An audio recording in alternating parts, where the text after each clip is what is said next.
At yun na nga guys, syempre nakita nyo naman, may hawak ako dito. Binorder natin to sa online. Pero sira.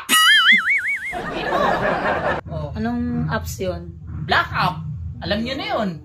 Oh, huwag kayo magtitiwala sa online. Kung ako sa inyo, pumunta na lang kayo sa mga physical store.